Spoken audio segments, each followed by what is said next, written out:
international people. This is Louise Uwachu broadcasting live from Vancouver, Canada. Hey, this is Thursday, November 22nd, and it is 5 p.m. Pacific time on the West Coast.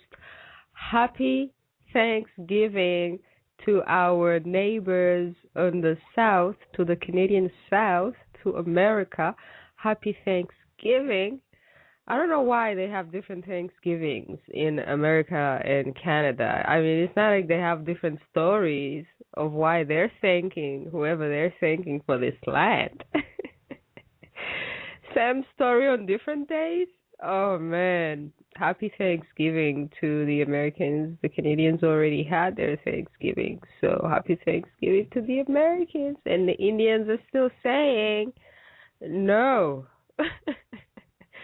So anyways, today on the show, we're talking about democracy by war or freedom by force.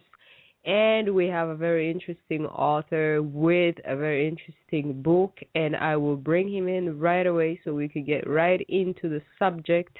It's going to be interesting. Thank you for being with us, and thank you for following us from wherever you are. So, good evening, Mr. Reddy. Good evening, Hag. Happy to be here. So, your name is Cameron Reddy. Yep. And you are the author of this very interesting nonfiction book, let's say it ahead of time, nonfiction book, which is titled By Force of Patriots. Oh, sorry, fiction. What am I saying? I'm getting you in trouble already. Well, there's actually an awful lot of nonfiction in the story, and it is one of the reasons why some people have been pretty upset by the story, because it rings awfully close to home. Mhm. So let's tell people who you are, like where were you born, where are you right now, and how did you come to write this book? Well, I'm an attorney in Michigan. I live in Ann Arbor, Michigan. I'm 53. I was born in Michigan, lived here all my life, except for a very short period of time in Colorado. I was practicing law, and for a number of reasons ended up not practicing law for a while. And I thought, what do I want to do? I want to do something. And two factors, or one very serious factor, played into this. I had never served in the military. I had never served my country, and that bothered me and bothers me to this day. So while I couldn't go back to practicing law, I thought, what can I do that would be really productive? And I came across the idea, what if I write a story that is deeply patriotic, that informs Americans, or anybody, Canadians, whoever, informs people as to my beliefs on why the United States of America, how the United States of America has gone off its constitutional tracks. If I could teach enough Americans something that I think is very, very important constitutionally, I will have given back. I will have, in effect, taken incoming fire had I gone into the military, and it's my way of serving my country. And that's the genesis. That's the reason for this book. That's very nice and very timely, because it does seem as if the American Constitution has gone into the trash and you now have like a new Constitution. So what are the major points that have gone to trash in the Constitution that you really care about? Well, the most important one in my mind is the fact that we have the U.S. Constitution creates three branches of government. We've got a judicial that's supposed to interpret the law. We have a legislative that is supposed to write the law, and an executive that enforces the law. Now, we don't let the executive write the law. You would never let the police write their own law, because they're going to enforce it. That just wouldn't work. The conflict of interest is manifest, and it would be just a horrible situation.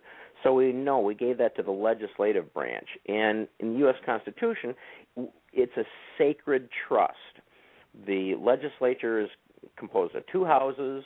There's a Senate where representation is 2 by state. There's a House of Representatives where representation is by population. And then there are very intricate rules for passage of laws between those two houses. It's a very, very sacred trust, and the law writing ability is only given to this representative body, a body that is fully representative.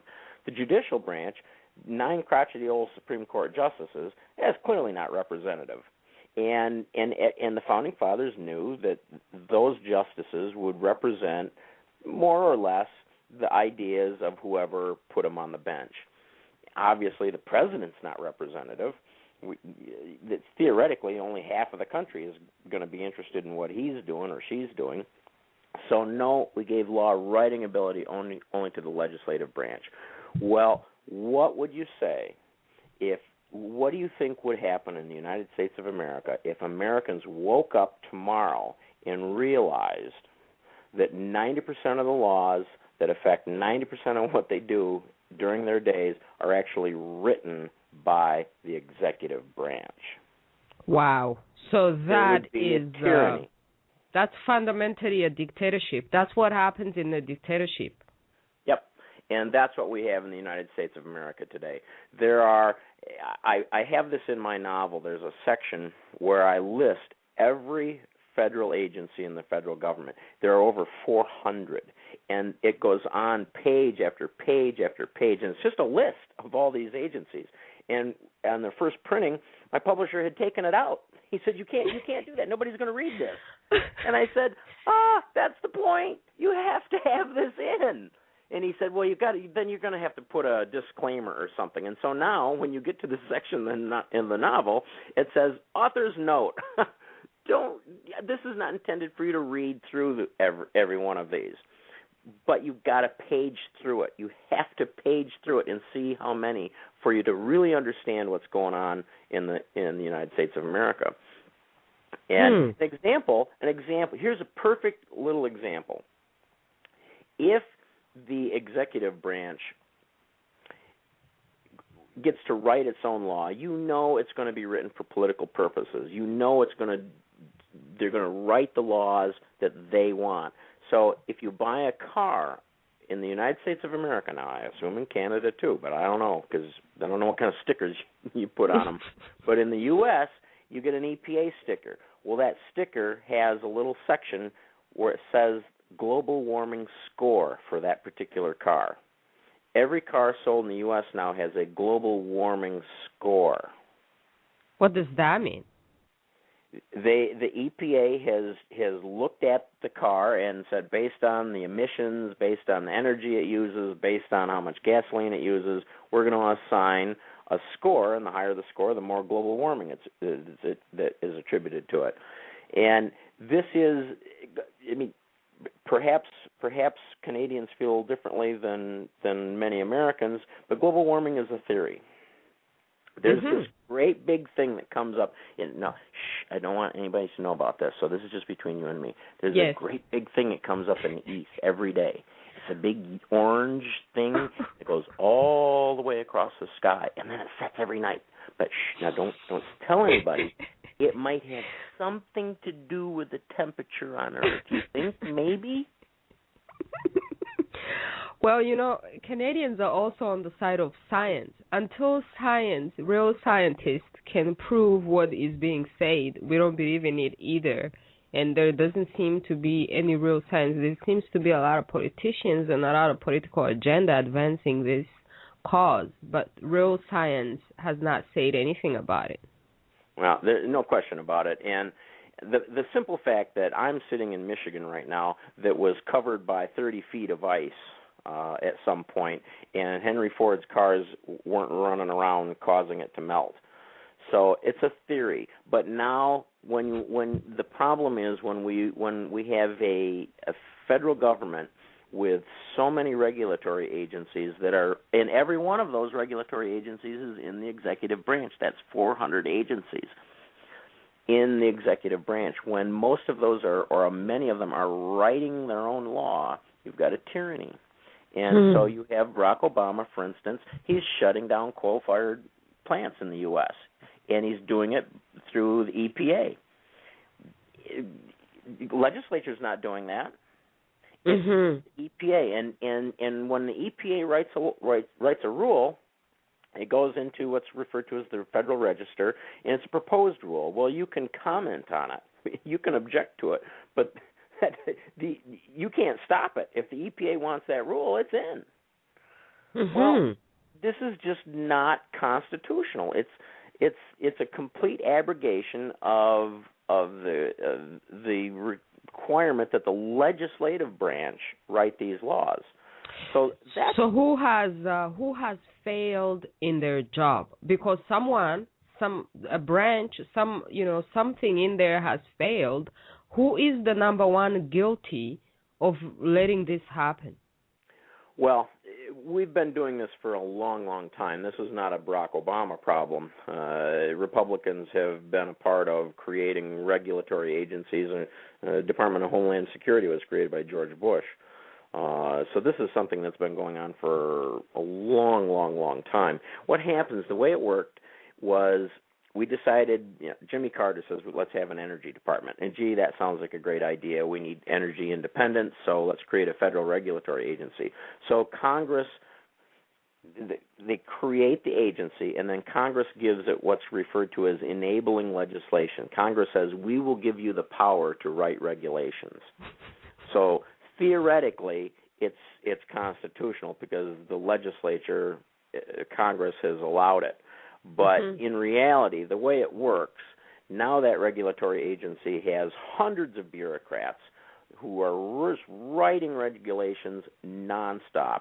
The Federal Register is literally hundreds of thousands of pages long. The number of regulations that come out on a yearly basis are absolutely just crushing. They are just crushing industry. So it's the Congress that has given away its power then? Yep.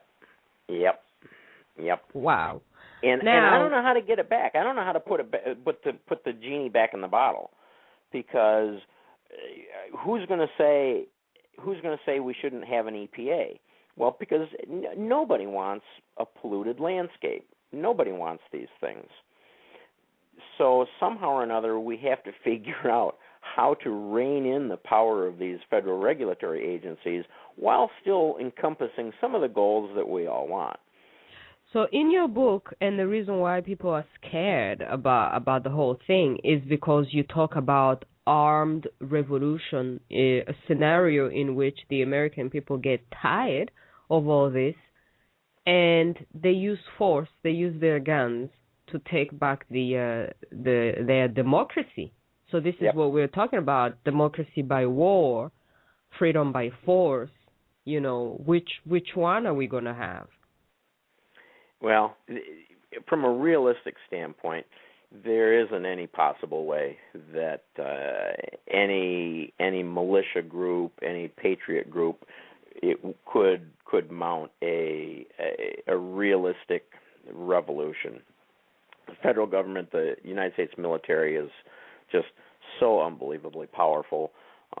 There are a lot of guys running around in the woods playing militia, shooting their AR-15 semi-automatic rifles, and they think they're cool and they think they're fun, they think they're tough. And I fully support their right to do that. But from a realistic standpoint, oh my goodness sakes, they don't stand a snowball's chance. And you know what? So they would have to be supported by an outside government. Like how in other countries where they have rebels, these rebels are always supported by an outside government, which most of the time the outside government is the United States or some European powerful country. So they would have to be supported by China or Russia or something. Well, that's an interesting point, and the answer is clearly yes. In my story, in the fictional piece that I wrote, I came up with what I think is actually, if there's any possibility of it occurring without another nation getting involved, I think I came up with a scenario that's pretty darn interesting. Imagine what landmass in the United States of America could anybody realistically take and hold, not for a long time, but just long enough to give the federal government a black eye? What landmass could that be done for? And I don't want to give it away, but I found one, and I found a way that a relatively small group of armed men, backed by one rogue armored cavalry unit, that group of people could theoretically take control of a large landmass for long enough to make the world say, whoa, maybe we need to really listen to these people. Nice. So which landmass is that? New York? No. Well, I guess I can give it away. It's Michigan. Your own state. Of course you would know how to take over your own state. The Upper Peninsula. You take out two bridges. Take out two bridges, and the border between Michigan and Wisconsin and the Upper Peninsula is virtually impassable. There's only a handful of roads that traverse the border. You take out a couple of bridges, and you do it in a particular time of year when you can get a whole lot of people up there, and you have something that is theoretically within the realm of possibility. At least it's realistic enough that you could put it in a novel. And I see. That's what I did. I think you would know about Michigan because that is your area. I think other people who live in other parts of the world, of the United States, can also figure out, how to take over their own little space.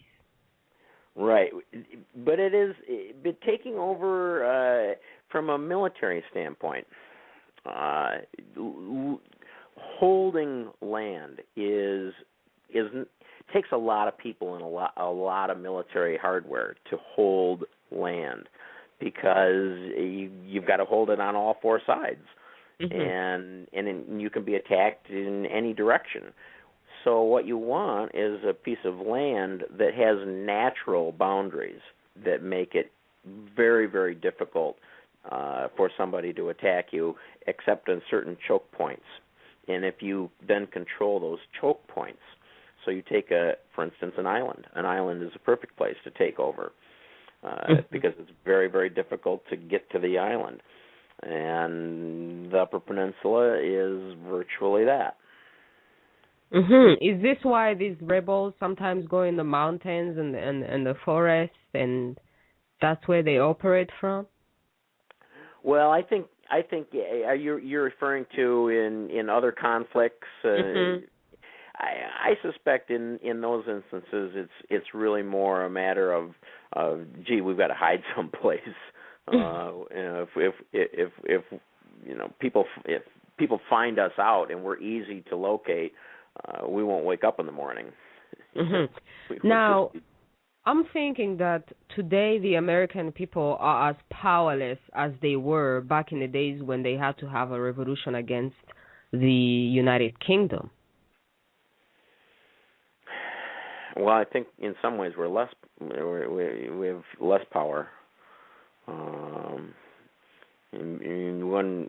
When Americans had their Revolutionary War, it was not inconceivable to, even though it was Britain was the most powerful military in the world, Britain had to come across a big ocean with sailboats, and it's pretty difficult to fight a war on a different continent, and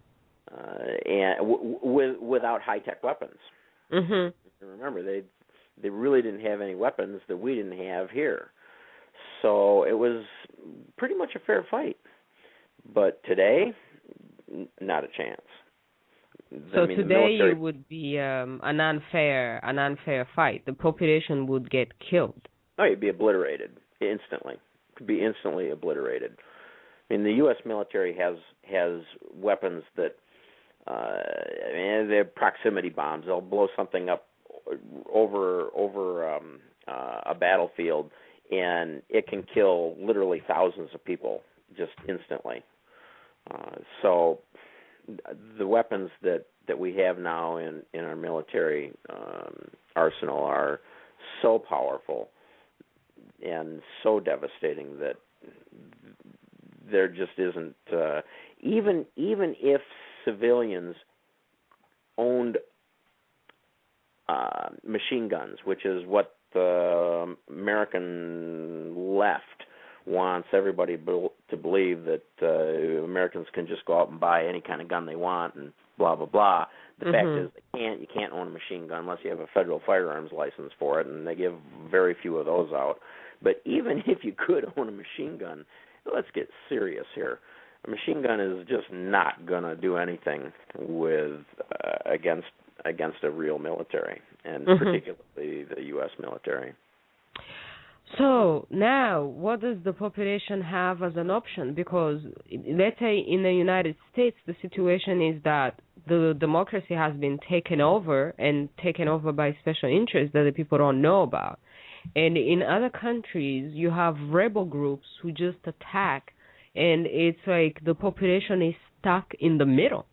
The innocent human beings are stuck in the war somehow. So what is the innocent human beings supposed to do, and what do you how do you see it? What's your non-fiction or fiction version of what the population does? I don't see anything like that manifesting in the U.S. There are militia groups, and my story, what my story does, it says basically this: assume the left gets its wish list of things that it wants to do. And if it really does get its wish list, and it's getting very close to that now with the re-election of Barack Obama, the left is pretty much getting its wish list. At some point, you are going to push Americans just too far. You're going to push them further and further to the right, and eventually you'll push them right into the lap of what has been known as the militia. And they will start to get ornerier and ornerier. And might there be a few people that run around and shoot up some things? I guess that's possible. But I don't really see that happening, except in maybe a very, very isolated instance in the United States. I see. Yeah. Now, you were telling me about an article that you wrote in the American Thinker, and something that stayed in my mind was that you mentioned something about the federal government looking for a fight. Is the federal government provoking the population and being irresponsible just because they know that they have all these powers? Well, it's an interesting question, and the article that I wrote is called Wargaming Termination of Tea Party Extremists, and it appeared in August 22 in the American Thinker, and it was an incredibly popular article. It had 289 comments, and what it did was it examined an article that had been written in the Small Wars Journal, which is a pretty respected. It's not per se a military journal, but it's written by a lot of ex-military people, and it's a very respected outfit. And it put a scenario in where Tea Party extremists take control of City Hall in Darlington, South Carolina, I think it was. And this article then went on to explain how the American military would come in and just start shooting these people up, taking them out. And people got really upset with this article. And I thought, what in the heck is going on with it? Why are they writing this article? It seems unnecessarily provocative. And so I wrote an article about it, and it is kind of frightening. And what I came up with, because I've been looking at what the left has been doing to Americans for a long time. Barack Obama is a devotee of Saul Alinsky. Saul Mhm. Alinsky, of course, wrote Rules for Radicals, and he wrote Rules 1 through 12. Well, I've penned his Rules 13 and 14, Mhm. and 14 is the one that speaks to the question you just asked me. So Mhm. Saul Alinsky's Rule 14 is really consistent with this article that I was just telling you about in the Small Wars Journal, where they're positing the Tea Party extremists taking over Darlington, South Carolina, and then attacking them. So my Rule 14 says this: push the enemy so hard with outrageous situations and allegations that he is forced to push back. Whenever possible, cause the enemy to respond, and when he does, hold him up for ridicule, then push harder. By threatening his security and way of life, you will always elicit a reaction that can be turned against him. Wow. That is so powerful because it applies right now to so many chaotic situations happening right Yep. now. I know it. And the odd thing or the funny thing is, I think people are going to know me more for my Saul Alinsky Rule 14 than my novel, because I think this really touches what's going on and how so many Americans feel. Mhm. Here's another example. Yeah. I wrote a scene in my novel. I wrote this about 3.5 years ago, and I said, what's going to happen is there will be nuns in this scene. Nuns are passing out Bibles outside of a mosque, and they're arrested for hate speech. Well, in Dearborn, Michigan, 2 years ago, that basically happened. It wasn't nuns, it wasn't a mosque, but it was Christians passing out John 3:16 tracts outside a Muslim festival. They were arrested for disturbing the peace. So something almost identical to what I wrote in the novel actually came through a year later. And then the following year, the same thing happened. So what's happening is, whether it's the Muslims pushing their Sharia things, whether it's the left pushing its absurd notions, in my opinion, of political correctness, they're just pushing and pushing and pushing. And when you threaten people's lives, for instance, Obamacare, people are now starting to realize the unbelievable taxes that they're going to be hit with Obama's health care law. Well, now you're starting to threaten their livelihood. And if you push people hard enough, eventually they start to push back. Mhm. So, but who benefits though? When this game that's being played, well, who benefits?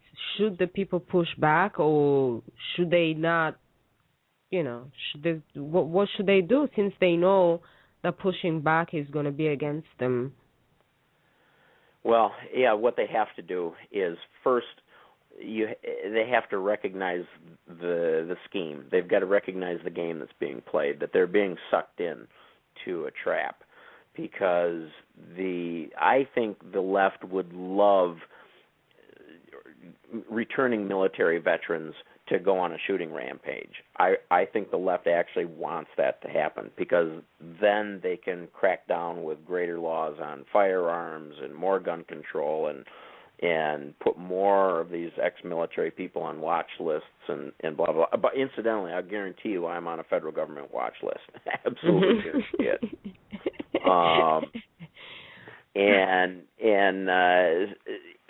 Because now, how does one get on the watch list, by the way? Why would you be on a watch list? Outspoken against Barack Obama. Mhm. Period. But you live in a democracy. You're supposed to have those rights, Well, we happen to know that a lot of returning veterans. Well, here, in fact, I can even, let me find it here. I have a little section here. Let's see here.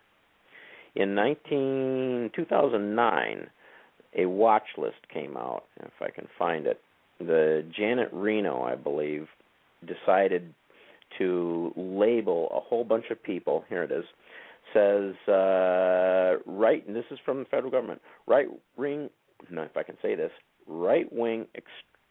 extremism in the United States can be broadly defined into those groups, movements, and adherents that are primarily hate-oriented, based on hatred of particular religious, racial, or ethnic groups, and those that are mainly anti-government, rejecting federal authority in favor of a state or local authority, or rejecting government authority entirely.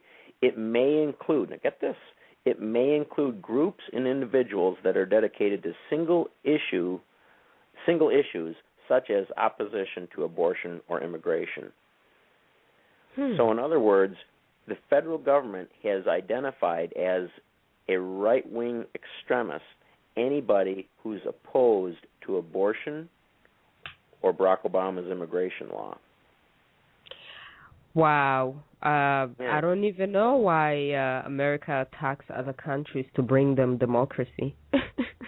Well, I don't know. What? Yeah. So how do you get on the watch list? You get on the watch list by writing things that I've written, by writing a novel that I've written, by just being outspoken. So what does that mean? When you travel, they will detain you at the airport and ask you questions and search you? I doubt that at this point, but they're probably watching my email. I wouldn't be surprised if they listen to my phone conversations, watch my email. I mean, I'm small potatoes at this point, so it's really not that likely. But well, let's say hi to them then. You want to say hi to them on the air? Yeah, exactly. Hi, Brock. How are you? You know, I saw this movie once that was very interesting. It was in Germany, and this was the time when the government was acting precisely like this, watching their citizens, especially the thinkers, the writers. And this guy was watching this writer, and the more he was watching this writer, despite the fact that his government was telling him that what the writer was doing was wrong, he fell in love with the writer's work. Oh. Because he was touched as a human being. He started questioning, his own government, like, oh, yeah, why don't we have this right? He's right. Why don't we have this? Why don't we have this? Aren't we supposed to have this? Don't we deserve this as a human society? And I don't know, maybe sometimes you have to talk to the people who are surveillancing you and listening to you because they may be human. Well, they may be. Well, I'm sure they are. I think the problem we have in America right now, the reason there is a significant divide, is we have a media that simply does not report the truth. Most of Americans still get most of their information from ABC, NBC, CBS, or CNN, one of those or an affiliate. And those are far left organizations. They simply do not tell the truth about just a ton of issues. It reminds me. I'm reminded of a saying that the Soviets had back in the day. They had, of course, two newspapers. One was called Truth, and the other one was called News. And the Soviet citizen on the street of the day said, "There's no news in the truth, and there's no truth in the news." Well, that's where we are in America today. When Mitt Romney can be labeled as somebody who wants to kill old people, wants to throw them off the bus, when Mitt Romney can be labeled as somebody who does nothing but destroy businesses and throw workers out of their jobs, we're in the Soviet Union. We are in a place where the news is just wildly wrong, just plain, and intentionally so. And so what we've got we've got the people on the right who are admittedly listening to their news sources, which are demonizing the people on the left, and the people on the left listening to their news sources, which are demonizing the people on the right. Well, no wonder everybody hates everybody. Mhm. No wonder there's incredible antagonism, and that's got to stop. And it's only going to stop, I think, because right now it's not a 50-50 split by any stretch of the imagination. As I say, the vast number of Americans still get their information from pretty left-wing news sources. Yeah. And until that's broken, until we can break that monopoly so that most Americans start getting information from real, there was a time when we thought journalists just told the truth and told both sides of the story. We need to get back to that where they actually do. Or at least interviewing people of all kinds of opinions, so you can have all types of conversations. Well, yeah. Here's another example. If I raise the issue of Barack Obama's birth, where was Barack Obama born? I'm instantly castigated as a birther, and I'm marginalized, and he's a nutcase. Well, I'm here to tell you that the news people have not investigated the issue. Yeah, because, well, I think the news people, this is my personal opinion. This is what I think. I think the news people have fallen in love with Barack Obama because he's such a great actor. I'm always thinking that he should have been an actor in Hollywood. He would have been a great celebrity. And the news people, instead of doing their job, they just fall in love with him and his wife and his lovely kids, and they forget that he's not there to be beautiful and just to smile. He's there to be a president.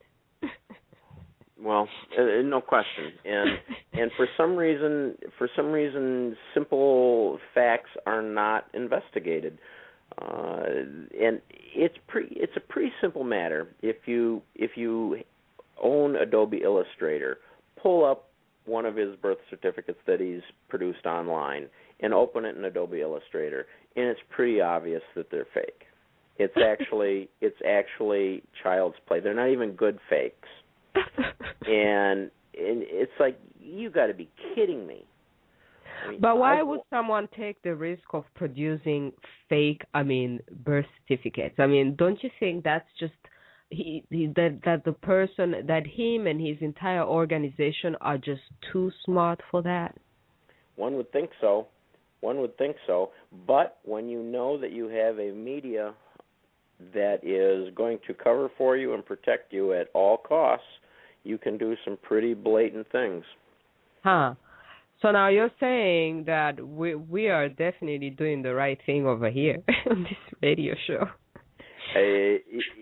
Well, let's put it this way. The question has to be examined. Somebody needs to ask, Mr. Obama, why have you at various points identified two different hospitals as your birthplace? Why were newspapers reporting in Kenya that you were born in Kenya? Why is there a video with your grandmother who says she was with you when you were born, and we happen to know she's never left Kenya? Why? How did you go to school? On what kind of scholarship? Was it a foreign scholarship, Mr. Obama? We don't know any of these questions. We don't know answers to any of them. Why did you spend $2 million, an estimated $2 million of your own personal money, to defend lawsuits all over the United States of America, where people were trying to obtain discovery and actually look at the Hawaii birth records? Why did you spend $2 million all over the country to stop and prohibit that? There's just too. And in 1961 or whenever it was, the law in Hawaii allowed a foreign-born child to be registered as an American. Really? Yeah. The evidence the facts that are on the side of him not being born in the United States are compelling.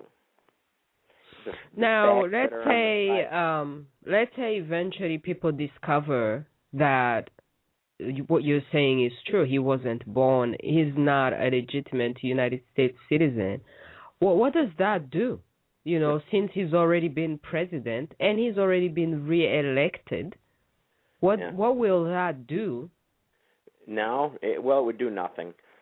Theoretically, it would render every decision he's made void. Theoretically, because he doesn't have the power. So it's called ultra vires. He literally doesn't have the power to do what he's done. But in reality, nobody's going to try to abrogate the various laws that he's. I mean,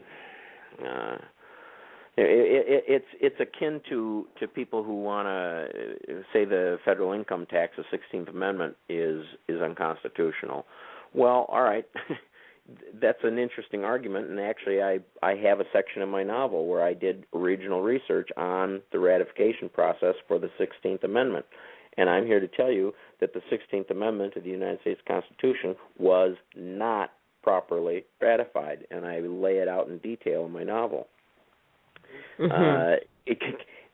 So are we going to suddenly say the income tax is unconstitutional? And I mean, what would happen? Well, the United States would stop dead in its tracks, and so no court would ever side with that. And so no court is ever going to come along and say, you know what? Yep, we now know that Barack Obama wasn't born in the U.S. He never should have been president. Never should have been allowed to be president. But we're not going to invalidate everything he's done. I would like a lot of it to be invalidated. I would sure like it, but realistically, it would be a cataclysmic event. It would. There are some things. There were some things that would just realistically you can't do. Now we only have a few minutes left. So, what do you suggest to the people who are working so hard and paying their taxes? And now you just say that they shouldn't even be paying their taxes. And on top of paying taxes, they shouldn't even be paying. They're giving into an undeserving government. To a guy, exactly, to a Kenyan in the president's office. Well, you got to pay your taxes, and you've got to recognize his authority as president of the United States. There isn't really another alternative. What we can do, however, is fight for the truth. We can say, you know what, the media has not done its job and needs to at least ask these questions and not demonize people who have the courage to ask them. I see. Now, I will ask you like a weird question.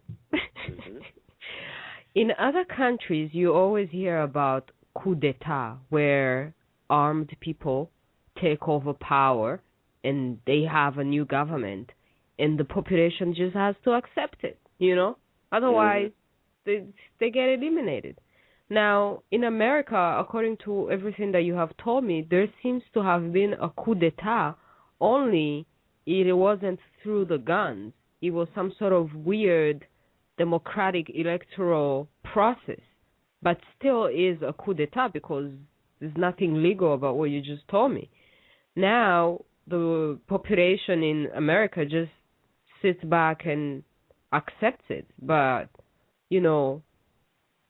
what do you think about the reality of a coup d'etat in the United States, even though it's not through armed people? And if there has been a coup d'etat in the United States, well, who is behind it? Who gives Barack Obama so much power? Who covers him? Who sponsors him in order to allow him to operate this coup d'etat in the United States? Well, most people would think it's George Soros, and I couldn't disagree with that. I wouldn't say that there has been a coup d'etat, but it is, if he was not born in this country, there has been. And what I am saying is that there's a lot of evidence that he was not. And the two flimsy internet versions of a birth certificate that he's shown us are manifestly fake. And so if he has a real birth certificate, we haven't seen it yet. And that's so yeah, has there been a coup d'etat? It's possible. And who sponsored it? It would seem to be George Soros, but other people think that maybe there are bigger people even behind that. And I've never gotten into that kind of conspiracy stuff. I've never really even. I personally think that George Soros is simply the money behind Barack Obama, but Barack Obama is his own creature. He is a Marxist revolutionary. He's steeped in Marxism, and he really is his own. He's the guy calling the shots. He's the guy. I mean, does he have advisors? Of course he has advisors, but I don't believe that he's a puppet by any stretch of the imagination.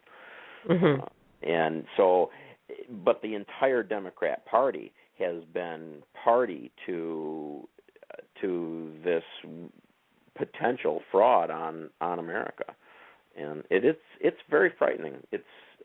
I know a lot of very serious conservatives who are sitting here stunned that the United States of America has had this pulled on it, and it's really depressing to a lot of us and frightening. And I must congratulate the people who have pulled this off, though. I mean, you gotta give them props. Well, what can they do? Well, I mean, Hitler took over too, and I don't think I'd give him any props. Well, but you have to wonder what else they can do, though. You know, when people are capable of putting off such high-stake operations, then in order for you to face the future, you need to ask yourself, what else can they pull off? Yeah. There are a lot of people, actually, who have looked even at, I guess, if you wanted to go conspiracy, there are a lot of people who think that the Soviet Union or that Russia has been a part of this, and that because they bragged, there are people in the Soviet Union that bragged 20 years ago that we are going to put a president in office, and there are a lot of people who think that maybe Barack Obama is that. I don't know those things. I've never gotten into that level of conspiracy, but I know there are people out there that think that, and they're pretty level-headed people. Mm-hmm. So, but isn't it weird that America does support change of government abroad? You know, sometimes they do unilaterally decide, okay, we're going to support this guy, and this is the new guy that's going to be in power in another foreign country. In Libya, it just happened. Support a new guy, and they just kill the guy that was there, put in a new guy. So if ever another nation out there was to operate the same in America, but do it smoothly, that they have done it, I mean, what would you prefer? Well, I mean, I think we need to get away from regime change, and at least unless there's something really bad going on, and the United States certainly needs to. I mean, we have entered wars justly before, and it appears that we have entered some wars not so justly. And we need to do it justly all the time. Mm-hmm. And in the Libya thing, I am personally concerned about the advancement of radical Islam. I think that is one of the most dangerous things that is occurring in the world right now. And I see a lot of what Barack Obama is doing as actually making it easier for radical Islam to flourish. Mm-hmm. That's a very scary thing to me, and makes me, by the way, it's one of the things that I look at to say, who is Barack Obama? He seems to side with Islam over interests of the United States, and that's another of the factors that I weigh when I try to figure out, where was this guy born? I mean, the reason, for example, the reason it's important, the reason the founding fathers said the president must be a natural-born citizen is because they wanted to make sure there would be no question of divided loyalty, that whoever's president would always go America's way. Yeah. And what would happen if we had somebody with divided loyalty? Well, we would have, and if that divided loyalty was to Islam, we would have happening exactly what we see happening. Mhm. So, wow. In the law, we call it res ipsa loquitur. The thing speaks for itself. That's why I was speechless, I suppose. Yep. I'm here, I'm speechless. I'm like, oh my God, I can't, there's nothing to say to all these things. No, there isn't much. So, are you hopeful for the future? What kind of future do you see for America in such a situation? I'm not optimistic. Mhm. I am afraid that with the illegal immigrants that are coming into the country, with the amount of handouts that the Democrat Party is giving to most of Americans, at least almost half of Americans now are on some sort of government assistance. I mean, when more people are taking than are producing, and everybody gets one vote, pretty soon the people who are taking are going to control things, and that's what's happening right now. And I don't see any demographic shift changing. I see more takers coming into America, and it's going to take a generation of these immigrants, illegal immigrants, coming into America. Finally, the system is not going to produce enough goods for them. The healthcare system is going to go down the tubes. You can't take innovation, you can't take a profit motive out of the healthcare system and still have it produce one of the best healthcare systems in the world. And so we're going to need a collapse of these things.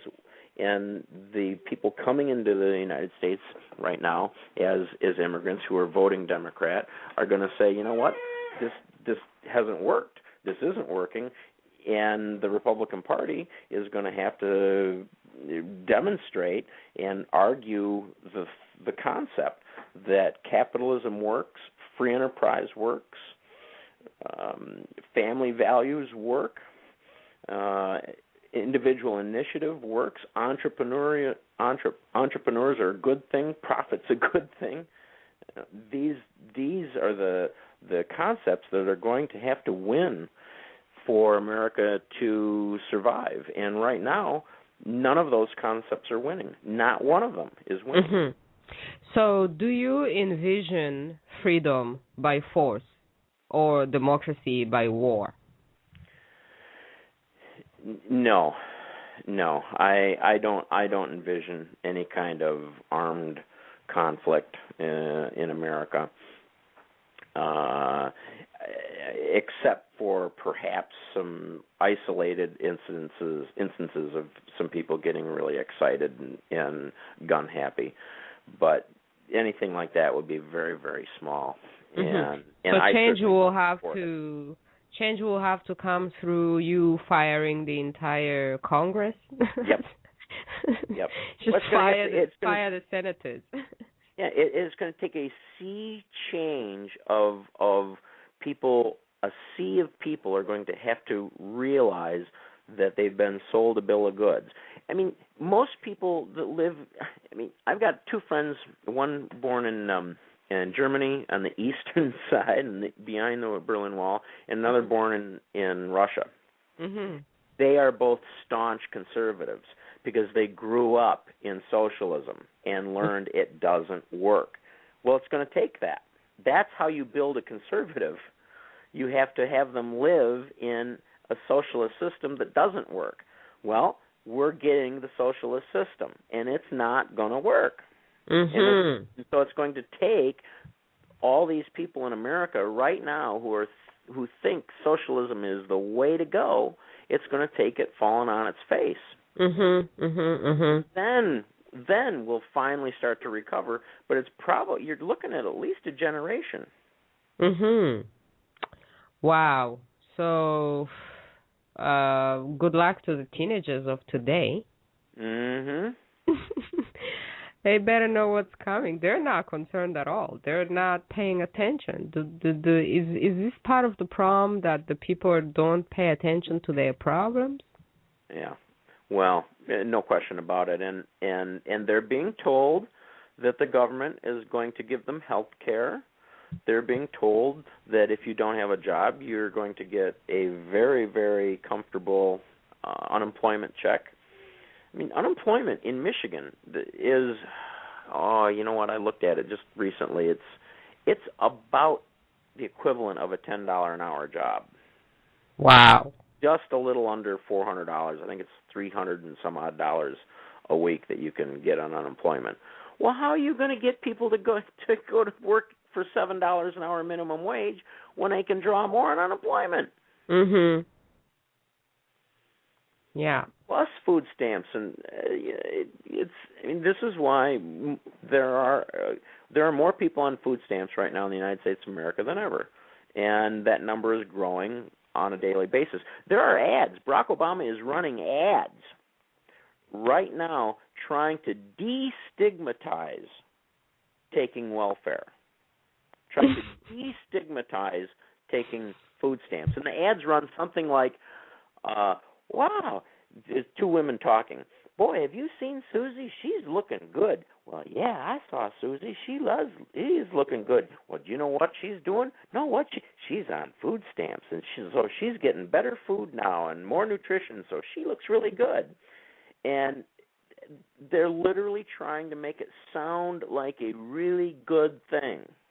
Wow. Those are ads that are running right now in the United States of America. Thank you, Barack Obama. What are you trying to do to this country? What are you trying to do? Wow.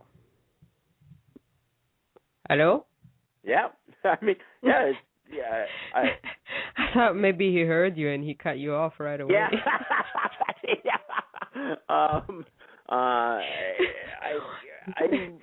I'm dumbfounded. When I heard that, I almost drove off the road. Yeah. So don't be innovative. Don't create nothing. Don't have a business. Go on food stamps and you look great. Yeah, and you're gonna look better. You look really good. I just saw a car with a bumper sticker on it, and it said "Health care for people, not profit." Well, okay, I can understand the concept of that, but you folks need to realize that if there's no profit motive, nobody goes to med school. Nobody learns how to make a cyberknife machine. Nobody invests their money to build a new hospital, to buy new equipment, to buy the latest technology. Nobody creates that latest technology. If there's no profit motive for the drug manufacturer, they're not going to spend millions of dollars to develop a new drug that'll save your life down the road. Yeah. This makes me think like the government wants people to depend on it so that they can always agree with it. Because if people are independent and they don't depend on the government for nothing, then they'll be like, well, why should we agree with you on this and this and this and that? Yep. And it's because how are you going to criticize a government that gives you health care, gives you food, and gives you welfare? Correct. You're bought. Yeah. You're bought. You're in it, and that's that. Really. Yeah. So I'm not optimistic. All right. Well, we are out of time. Mr. Cameron Reddy, author of By Force of Patriots. Yep. Go get it on Amazon. and make up your own mind, your own life, and make your own decisions. Decide whether you want the government to become your mom and dad, feed you, clothe you, take you to the doctor, and then tell you what to do. Or if you want to become independent, right? Yep. That's the choice we have.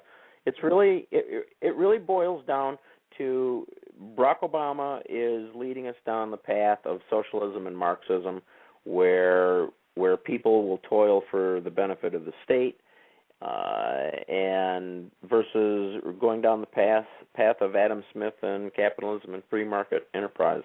And we've taken the nanny state path. Mm-hmm. And on that note, thank you very much for being on the show. Tell people how they can reach you, if people are interested in speaking to you further, how they can get your book. Well, my website is CameronReddy, CameronReddy.com, and you can there's a little link in there where you can find my email address. You can also look me up on Facebook, Cameron Reddy, as well as by my novel, which is By Force of Patriots. And those are really the best places to get through to me. All right. So thank you very much for being on the show, and keep sending out your message out there. Maybe people will hear you. Well, thank you very much for having me, Louise. It's been a pleasure to talk with you, and I'd be happy to anytime you'd like. All right. Have a great evening. Okay. Thank you very much. You too. All right. Bye-bye. All right, my international people, you've heard it for yourself. Make up your own mind depending on where that you are. And just on a personal note, it's very interesting what he was saying about Obama, people being always questioning whether Obama is American or not American. And this question of nationality and citizenship and interest that leaders serve always comes up. You see in African countries, a lot of times, sometimes people don't trust the leader because they think, is he really a true child of the country, and is he serving the people of this country? We have seen it in Côte d'Ivoire, where people were questioning Ouattara. Is he really serving the Ivorian interest? And we have seen it in Congo with Kabila, where he's suspected of not being a full Congolese. And so people are always asking whether such a person can serve his nation when he may have other affiliations or other interests or this and that. So learn for yourself and keep learning. And the other thing that was interesting that the author was saying about the trap, the trap of when you attack a people and then you push them until, they have no choice but to revolt, So don't fall into those kind of traps. Know exactly what's happening and educate yourself and plan better for your future. And as we have discussed, you can choose to be independent, or you can choose to have a mom and dad, and that mom and dad is called the government. Good night, my international people. It has been great broadcasting from Vancouver on the UNI Talk Show. Louise Uwachu saying good night.